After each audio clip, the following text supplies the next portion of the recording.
Bell సింబల్ని click చేసినట్లయితే కొత్తగా పెట్టే అప్డేట్స్ అన్నీ మీ మొబైల్లోకి వెంటనే వచ్చేస్తాయి. మీ సూచనలు సలహాలు కామెంట్ బాక్స్లో పోస్ట్ చేయండి. అత్తమ్మ టీవీలో ఈరోజు చలికాలంలో హాట్గా తయారు చేసుకుని ఒక చక్కటి స్నాక్ నేర్చుకుందాం. దీనికోసం పెద్ద పెద్ద ముక్కలుగా క్యాలీఫ్లవర్ని కట్ చేసుకోవాలి. అలాగే మీకు నచ్చిన రంగుల్లో క్యాప్సికమ్ని కూడా చిన్న క్యూబ్స్ లాగా కట్ చేసుకోండి. ఇప్పుడు పొయ్యి మీద కొద్దిగా నీళ్లు పెట్టి మరిగించాలి.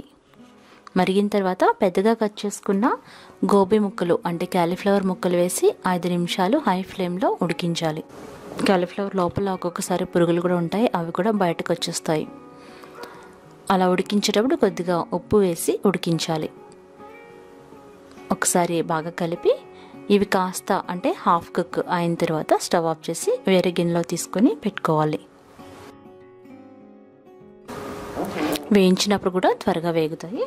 ఇప్పుడు ఒక గిన్నెలో 3 టేబుల్ స్పూన్ల మైదా పిండి తీసుకోవాలి. ఆ తర్వాత 2 టేబుల్ స్పూన్ల కార్న్ఫ్లోర్ తీసుకోవాలి. కార్న్ఫ్లోర్ అంటే మొక్కజొన్న పిండి. 1 టేబుల్ స్పూన్ కారం, కొద్దిగా ఉప్పు, మిరియాల పొడి 1/2 టీ స్పూన్ వేయాలి. మీకు ఇష్టమైతే ఫుడ్ కలర్ ఆరెంజ్ కలర్ వేసుకోండి. వీటన్నిటిని ఒకసారి బాగా కలపాలి.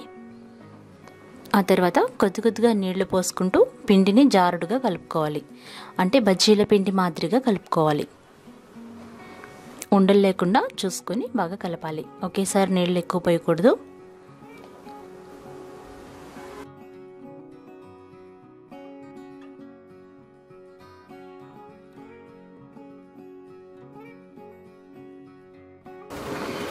ఇలా కలిపి పక్కన పెట్టండి. ఇప్పుడు స్టవ్ మీద డీప్ ఫ్రైకి సరిపడా నూనె పెట్టి మరిగించాలి. వేరొక గిన్నెలో 2 టేబుల్ స్పూన్ల కార్న్ఫ్లోర్, కొద్దిగా నీళ్లు పోసి కలిపి పెట్టుకోవాలి.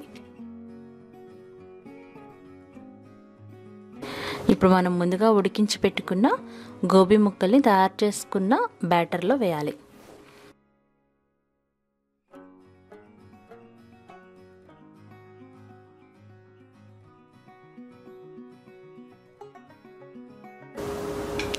ఇప్పుడు బాగా కాగిన ఈ నూనెలో మనం రెడీ చేసి పెట్టుకున్న క్యాలీఫ్లవర్ మిశ్రమం వేసి డీప్ ఫ్రై చేసుకోవాలి. మీడియం ఫ్లేమ్లో పెట్టి మధ్య మధ్యలో అన్ని వైపులా కలుపుకుంటూ క్రిస్పీగా అయ్యేంత వరకు డీప్ ఫ్రై చేయాలి. ఆల్రెడీ ముందు ఉడికించాం కాబట్టి త్వరగా వేగుతాయి. ఇక్కడ నేను మరి కాస్త కలర్ కావాలనుకుంటున్నాను, అందుకని మరికొద్దిగా ఫుడ్ కలర్ వేసాను. ఫుడ్ కలర్ ఇష్టం లేని వాళ్ళు మానేయచ్చు. నేను కొద్దిగా కలర్ఫుల్గా ఉండడం కోసం మరికొద్దిగా ఫుడ్ కలర్ వేసుకున్నాను. బాగా కలిపి డీప్ ఫ్రై చేసుకోవాలి. క్రిస్పీగా వేగినాయి అనిపించిన తర్వాత ఒక పేపర్ నాప్కిన్ ప్లేట్లోకి తీసి పెట్టుకోవాలి. ఇప్పుడు మరి కాస్త కలర్ వేసిన పిండిలో నుండి ఈ గోబీ ముక్కల్ని తీసి డీప్ ఫ్రై చేసుకోవాలి. వీటిని కూడా మీడియం ఫ్లేమ్లో క్రిస్పీగా అయ్యేంత వరకు అన్ని వైపులా తిప్పుకుంటూ డీప్ ఫ్రై చేయాలి. పకోడీల మాదిరిగా రావాలి. ముందు ఉడికించాం కాబట్టి త్వరగానే వేగిపోతాయి. వీటిని కూడా పేపర్ నాప్కిన్ ప్లేట్లోకి తీసుకొని పక్కన పెట్టుకోవాలి.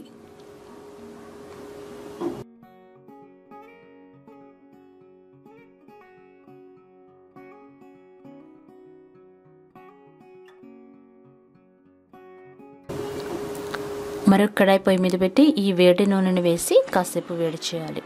అందులో చిన్నగా కట్ చేసుకున్న అల్లం వెల్లుల్లిపాయ ముక్కలు వేసి ఆ తర్వాత 1-2 పచ్చిమిరపకాయలు వేసి వేయించాలి.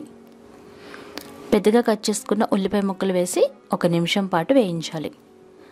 అవి కాస్త వేగిన తర్వాత క్యూబ్స్ లాగా కట్ చేసి పెట్టుకున్న క్యాప్సికమ్ ముక్కలు వేయాలి. ఇక్కడ నేను రెడ్, ఎల్లో, గ్రీన్ వేసాను. ఇవి నాకు అందుబాటులో ఉన్నాయి కాబట్టి ఈ కలర్ఫుల్గా క్యాప్సికమ్ వేసాను. వీటిని 5-6 నిమిషాలు మీడియం ఫ్లేమ్లో వేయించుకోవాలి. ఇవి మరీ వేగిపోకూడదు, కొంచెం క్రిస్పీగానే ఉండాలి. మూత పెట్టి మగ్గించాలి.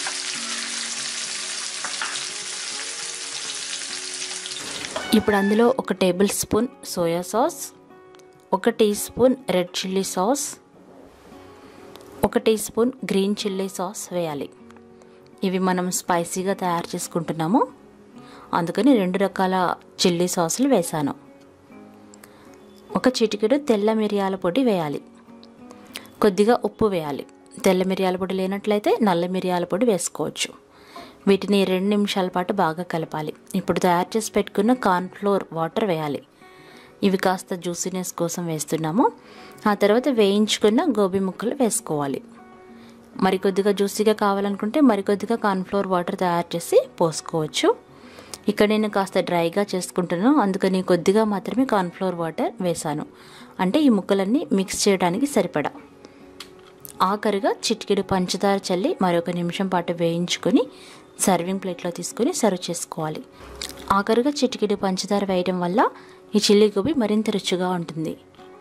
అంతే, ఎంతో రుచికరమైన hot spicy chilli gobi ready అయిపోయింది. ఈ చల్లని వింటర్లో ఎమ్మీ స్నాక్గా తీసుకుంటే చాలా బాగుంటుంది. ఇది స్టార్టర్గా కూడా చాలా టేస్టీగా ఉంటుంది. ఈ సింపుల్ వంట మీరు ట్రై చేసి ఫీడ్బ్యాక్ పంపించండి. మరికొన్ని వంటల కోసం అత్తమ్మ టీవీ మొబైల్ యాప్ని డౌన్లోడ్ చేసుకోండి. అలాగే బెల్ బటన్ని క్లిక్ చేయండి. కొత్తగా పెట్టే అప్డేట్స్ అన్ని మీ మొబైల్లోకి వెంటనే వస్తాయి. మీ సూచనలు సలహాల్ని కామెంట్ బాక్స్లో పోస్ట్ చేయండి. ధన్యవాదములు.